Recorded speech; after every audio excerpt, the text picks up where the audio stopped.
Hi, my name is Brother Paul, and I want to welcome you to tonight's Neat Network program.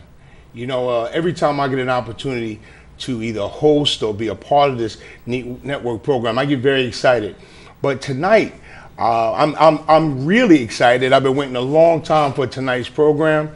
My guest tonight, I had an opportunity to meet in a gym of all places, just to show you that God shows up everywhere. Yes, he does. And I met my guest tonight in a gym, and he told me he was a police officer. And what really got me enthused about that is my pastor is a retired New York City police officer, and he's a minister. And my host tonight is a retired police officer, but I'm going to let him tell you about that. And he's a minister. So I want to introduce you to my guest tonight. Mike, you want to tell him? Brother Paul, it's a pleasure to be here. And what I think is amazing is that God will have people have like passion just run into each other. And so I met Brother Paul in the gym. You know, the content of our conversation was always positive, and so we just hit off right from the door. So just to know that he even does a program like this, it was definitely orchestrated by God that we're even sitting here tonight. Amen, amen, amen. So, Mike, we were in the gym, and I've been waiting a long time to get you on this program. It was a long time we couldn't hook up. So, and I told my pastor about you, and they wanted to meet you. And like I said, my pastor's a retired New York City police officer. So, and I want to ask you this, because what really grabbed me was from law enforcement into ministry. How did that work for you? Like, how did you get involved in the ministry? Well, you cannot separate law enforcement from ministry. The Bible says all authority is ordained by God, and a police officer is a position of authority. And what you do with that authority that God gives you in law enforcement is so important. So I understood that. I thank God that he saved me, Brother Paul, before I was an officer. Okay. So I knew that God had me in that position of authority and not to abuse that authority. But also, he planted in me a concern for others. Yes. You know, so I knew that my charge was different when God orchestrated me to get a law enforcement job. Okay. And now you were in law enforcement for? I did 25 years. 25 years. Yes, sir. Now, did you, and you recently retired, right? Yes, recently retired, yeah. Okay, and that was for Maplewood, right? From the Maplewood Police Department, yes. Okay, now you said you were saved prior to becoming a police officer? And how old were you when you first decided that you were the ministry is where you wanted to be?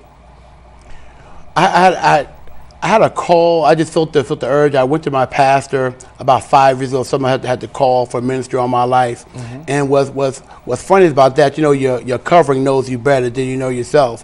The story is that he came to me, mm-hmm. and he asked me to move into a leadership position. Mm-hmm. I told him I wasn't ready. I was going to stay here and do what I was doing.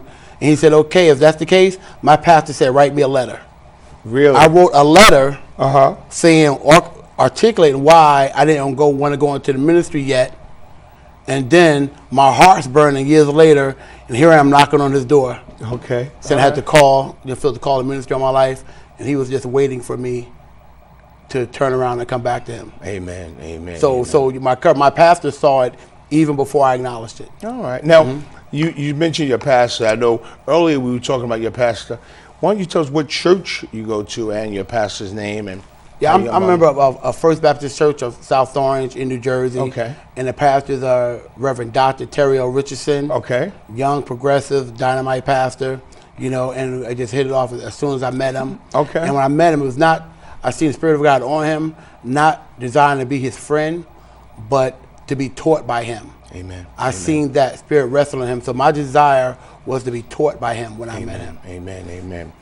You know, I still remember when we first met in the gym, and you told me you were a police officer. Mm-hmm. But I'll tell you what really got our spirits going is when you mentioned to me that your passion, your real passion, was working with teenagers. Yes. And I love that because at my church, Close Outreach Ministry, it's an outreach ministry. So we go into the prisons, we go into the nursing homes, we go into the rehabs, we go into the places where a lot of people don't go. Mm-hmm. And when you mentioned that you like working with troubled teens, it really caught my attention. Mm-hmm. Why don't you tell us a little bit more about that? Well, because I see them in me. I was a troubled teen. I wasn't doing well in school. I struggled with the grades, even though I graduated on time. I struggled with that part of my life. And so now, in this profession, I see kids struggling, and I see them in me. And so it was a passion in me just to help them any way I can. Right. Because just because you're struggling doesn't mean your intentions are bad or there's something going on. I was a single mom raised 5 of us, so I know what it is to struggle, and kids are struggling, and so a lot of time our outward actions is because something is happening inside. Right. And so I entered the police work just knowing that, and so I just had a passion for the youth, and I used this police position to help the youth. Okay. Well, it's funny you say that. Now, a lot of teenagers now, when they see police officers, they've got a negative, there's like a stigma against police officers. So how does that work? How do you get past that barrier? God orchestrated it. When you have a passion, He'll put you in a position where you could be used in that gift. Right. And so being a police officer, I became the cop in the school. Okay. They made me a juvenile detective. So being an officer in the school, now you get to see a police officer in a different light. Okay. I wasn't the guy to arrest you. I was there to help you. I go in class to help you with your homework. Okay. So the position was a high school resource officer. So my job wasn't in a law enforcement capacity. It was in a mentoring capacity. Okay. So and a lot of times our youth are right to have a fear of police officers and they're not and of their treatment. So they're not, it's a not uneducated feeling they have. But I had the opportunity to let them know that every officer is not like that. Amen. You can't paint a broad brush with all law enforcement officers, just like cops cannot paint a broad brush with saying all kids are bad. Amen. So I was always put in positions, and I believe God orchestrated to plant me in places where I could use the anointing that He placed on my life, and that was for teenagers. Amen. You know what? I want to take a step back for a moment. So you've been saved for a long time. Now you walk into this law enforcement job, right? So they hand you a weapon and all this power and authority, right? How does that, there has to be some kind of conflict. Now you're walking in with all these other police officers and you have a different authority in your life than they may have. Was there ever a problem with other police officers? Because you are a man of God. Was it, My resume comes from 1 Corinthians, where Paul says in chapter 1 that remember what you were when you were called. So I knew where God brought me from. So I had a humility that go with even getting the job. And when you come for a certain humility, then people approach you different. Yes. Police work is a machismo, macho, job. Exactly. But when you're moving in the spirit, then they approach you even different. Right. So there's never a conflict. And what you find, once they find out that you're real for the Lord, then your role in the department is different. So even though it's a law enforcement, when they're having problems, they come to you. Amen. When situations, they come to you. So God plants His people, remnant in that position, that I could be a help, even to the law enforcement officers, because they know the walk I was walking. Amen. And I know you get an opportunity to use that law enforcement and that authority in your church. Now, I've been to your church, and I've met your pastor in the gym, on the treadmill. Yes, sir. And I know that you do a lot of work in the church. I believe you said you were his armor bearer? Yeah, I'm the armor bearer for my pastor. When he goes out, he takes me with him. Okay. And this guys are all into that. Didn't even see that when I met him. I actually met my pastor when I was starting a mentoring program. I met my pastor in the parking lot of a high school. Okay. And then he invited me to the church. And then I just told my wife, I said, God's telling me to join this ministry. And from then on, how God blessed, my wife became his secretary. Okay. Well, all right. Come on, and my daughter runs the youth Sunday school. Okay. So being obedient to God, and my family follow me to that church. Amen. He just blessed that whole situation. So it sounds like your whole family is in the work and is walking this walk. Yes, sir. Amen. That's a blessing. Yes, sir. And so you mentioned something, and on the way down here we talked, and I want you to tell me about this mentoring program that you run. I want you to tell me when it got started. Now, it's a mentoring program in your church? It's good. I started a mentor program in the high school. Okay.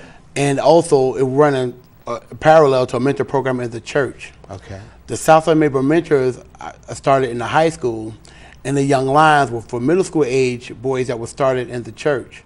Amen. When God gives you a passion, He just plants you in positions to do it. So what happened in the high school is what I saw being a cop in the high school is that there were a group of kids, right, that grades were not good enough for them to be involved in extracurricular activities. So if I don't make the basketball team and my grades are not good enough for me to join the club, then what do I do? Right. And so there was a group of kids that was lost, and I was that kid in high school. My grades wasn't good enough to be on the team. Right. My grades wasn't good enough to join the Future Business Leaders Association. Yes. So God planted in my heart to start a mentoring program for this group of kids. So now we can have meetings in the school. Amen. We get our little shirts in the school, and we give events in the school. And I was able to, and what I learned is that every student that's involved in an organization have that advisor interceding for them when they do things that teenagers do. And so there was no one interceding for the group of kids that I was helping. So I'm able to be a cop in school to intercede for them when they make the same mistakes that other kids make. Amen. Amen. Intercessory, okay. And let me ask you something with the mentoring program. Now, we've talked a lot about your mentoring. Do you introduce them to the Bible at all? Is there, as a part of this program, do you talk about God? Do you talk about church? Do you try to get them to church? Or are you just trying to kind of keep them on track with their grades? And I'm glad you asked that question, because the schools, school system, right? And but Christ is my motivation. Amen. So how do we give them Christ? We bless that food before we eat it. And the content of our conversations. Amen. And just when we do things, we go to church functions. Amen. So they get it. I believe I read a book, The 7 Habits of Highly Effective People. Yes. And the book, it said, what you are, shout so loudly, I can hardly hear what you say. Amen. So my intention is to be that. Amen. Is to be that, and then they see, Amen. and then when it opens up opportunity, well, they used to call me Officer Mike. Well, Officer Mike, why you don't curse? Well, Officer Mike, why you don't do this? Then Officer Mike, well, why you don't do that? Now, you open the door. Well, this is why my language is not that. Amen. This is why I behave this way. It's because of Christ. Amen. So my goal is my life to be a witness for them. Amen. Then I can give you God. Amen. Then I can give you Amen. Jesus. You remind me of, I've heard say many times that, sometimes the best testimony that you give, or the best testimony that people see, is the life that you lead. It's the life you lead. Amen? Mm-hmm. And Amen. So when these young men are watching you, and they're watching you walk around, and what's interesting about living a Christian life, trying to be a man of God, is there's always somebody watching you. Always. And like we always talk about, we have a men's group in my church, Men of Valor. At some point, you got to stop looking for the light, and you got to start being that light. That's right. For other people, especially when you become a mature Christian. Mm-hmm. There's certain things that you should say. There's certain things that you shouldn't say. There's certain things you shouldn't do. There's just certain things that you have to do in your life. Mm-hmm. And I'm glad that you're doing that for those men. What do you think? In prison they talk about a recidivism rate, a man coming back.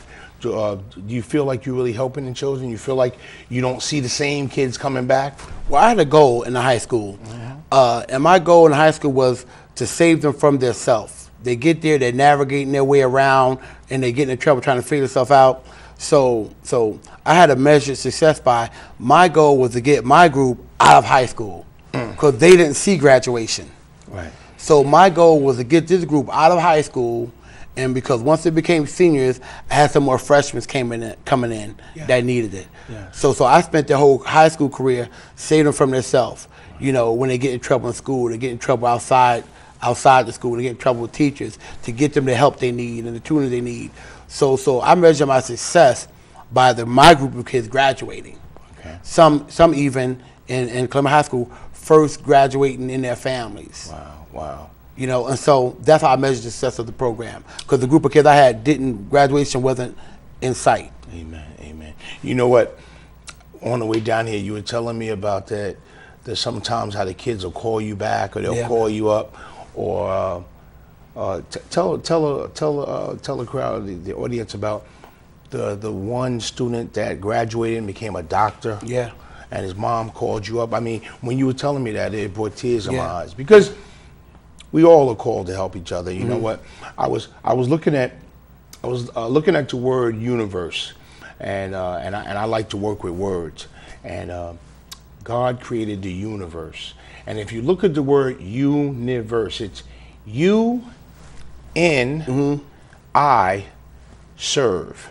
You and I, verse is really serve. You and I serve. We all were just put here to serve each other and to help each other. Yeah. And if we walk around and keep the focus on God and realize that we're here to just help each other, it makes life a whole lot easier, doesn't it? Yeah. And so it's a blessing that you've been doing that. Now, let me ask you this. I'm sure that you've run into some guys that didn't really want your help, or some students that didn't listen. What do you do with those? There was some that resisted, and what happened is the program became so popular and people reaching out to it that you know, it got to the point where I didn't have time to chase you if you didn't want it. It's there for you. The help is there for you. Amen. You know, and not to say, you know, we were just another source of help. You know, there's a lot of help there are other help agencies in the community, but when you're running from the structure, amen. You know, there were so many kids running to the mentoring program, you know, and then there's so many running away from it, amen. You know, and so I always believe in seed planting. Even the ones that, like, you know, didn't want to listen to who's coming off the mic, that didn't want to listen to off the mic, that, you know, whatever. When I see them now and they're adults, they you know, confirmation. You was bad, you know, you was on us off the mic, but you had our best interests in heart. Right. You know, so I always believed in seed planting. Amen. Always Amen. believe in seed planting. Like, Amen. you know, I speak Amen. that thing to you. Amen. You don't receive it yet. Amen. But 10, 5, 7 years later, you see the young man on the street. Amen. Amen. You was never out. You were never trying to hurt us off of somebody. Well, our job is just to plant the seed anyway, right? That's right. God waters and He gets all the glory. That's right. Amen? That's right. It's Amen. all for Him. That's right. Amen. Well, so you've had an opportunity to see it from both sides, being in the school, the law enforcement. What do you think is the one thing? I mean, because you've had you see the kids when they're in the midst of the crime, in the midst of everything. What do you think? What is it the one thing that's hurting our youth now? We did a documentary in 2004. I did it with the high school film group called Jumped In. Okay. And we interviewed gang kids from Columbia High in Irvington. And one little girl in the gang, she said, "Parents, speak to your kids." Amen. She said, speak to your kids. Amen. And what I saw in my group is the kids feel that they're not hurting anybody, or I'm not disappointing anyone by my behavior. If no one's disappointed by me misbehaving, Yes. you know, then who cares? Right. You know, and a lot of times I saw the kids, if you show them genuine concern, they can tell the difference if you're just doing it because of the job and you're really concerned about them. Yes. And so there's a group of kids out there that think no one cares about their behavior. Right. Mom and dad don't care if I be bad. No one cares if I come in late. They think I'm bad anyway, so I'm just going to be that. Amen. Yes. You know, and so our youth need to know that, you know, no, I see good in you. Amen. Amen. You don't have to be that way. Amen. No, I don't want you to behave like that. Right. Right. And that's the core that these kids feel in genuine concern. They could tell when someone, a teacher, a counselor, or officer, is genuinely concerned about them. Amen. Yes. You know, it's funny you say that because I'm involved in the prison outreach ministry at my church, and me and some of the guys, we go into the prisons once a week, and just like you said, you know, inmates, prisoners, all these people, they're looking for love. Because aren't we all looking for love? All of us want to be accepted and to be loved. And a lot of times you go out and you make that one mistake and it could cost you a lot. And I like what you said earlier. You said that you're trying to catch those kids before they make that mistake, because we know, it only takes that one mistake to get you off, and it could cost you everything you got, So I'm glad that you're in the high schools, because it's such a pivotal time for the kids nowadays, And I read a book, an educational book that 18 to 24, and that's why my vision was to get them while they're trying to figure their way, so they don't get lost, and educate and graduates get out their reach. Because in the educated book, it considered 18 to 24, the term was disconnected adult they use. Yes. Juveniles up to 17, and then disconnected adults. That if they don't get together, if they graduate that high school or don't graduate high school at 18 and not doing nothing, they consider that group disconnected adults. So my goal was to let's figure our way out, and while you ninth and 10th grade and you're going through these problems, so they don't destroy you. Amen. And my job was to save them from themselves. And most time, by the time they seniors, by that time they matured. Right. And see, that's why my story was that I was so bad in weak grade high. By the time I was and this is my story, Brother Paul. By the time I was a senior, I needed to pass every class in the 12th grade with no lunch to graduate. Amen. But I said, you know what? Let me get my act together. Yes. Because it was okay to be cool, but wasn't cool not to graduate. That's right. And so I share that. And so I see me and these kids and say, no, you could do it. When I say, I didn't have a lunch. Right. I graduated. Right. And so I see it and say, you could do it. Right. You're not too far. Right. Take English 3, English 2, Health 2, Health 1. Right. You could do it. Right. When it looks out of your reach and grasp, I tell the kids that you could do it. Amen. And so I see me and my group, and I encourage them, let them know that it's not over. Amen. I wanted to ask you something. What people don't know about you, and I met him I met Minister Mike at the gym. What y'all don't know about Minister Mike is he's a personal trainer, he's a minister, he's a motivator. They don't know that you be at 5 o'clock in the morning teaching that aerobics class. Sir. So that's why I'm standing over here. I'm not trying to get too close. I don't want him to get one of those reflexes, but that's a wonderful thing. I want to ask you, with all the things you got going on in your life, tell me, who are you going to be 5 years from now? If I met you 5 years from now, what would you love to be doing? Because you just retired. Yes. You got all these wonderful things going on. Tell me, if you could do what you'd like to do 5 years from now, what would I run into? Who would I meet? The same guy. Wow. I'm doing it. All I was doing while I was a police officer. Yes. And so now I'm not. So now I'm just all the things that I'm doing. I was doing while law enforcement. Amen. Because everything you mentioned, whether it's aerobics, whether it's training, it's all ministry. Amen. It's all ministry. Amen. When God plans, even we start the aerobic class and have prayer in that gym when different people are going through things, when they go and get job interviews. So everything that I'm involved in, I consider ministry. It's ministry. Amen. And I'm glad that you said that, because what I want to make sure that we all understand, especially the audience home, is that God is in the midst of all the things that he's trying to do, right? Even, what's amazing is, I don't speak to a lot of guys at the gym. I mean, not just because I go there and I try to do, but it was no coincidence that we had an opportunity to meet. No coincidence. No coincidence. And when you said to me that this was a passion that you had, it's because it's a passion that I have when I go into the prison and when I'm with the other brothers that I have. So that's awesome. Do you work with some of the other guys in your church? Do you guys get together and they help you out? It could be done without them. Amen. At the start of the mentoring program, when I met my pastor in the parking lot, that was the jump off at his church. That was the initial. Brothers at the church signed up. Amen. They didn't know me. Amen. I was visiting because I met the pastor in the parking lot. Amen. I joined the church after that. Amen.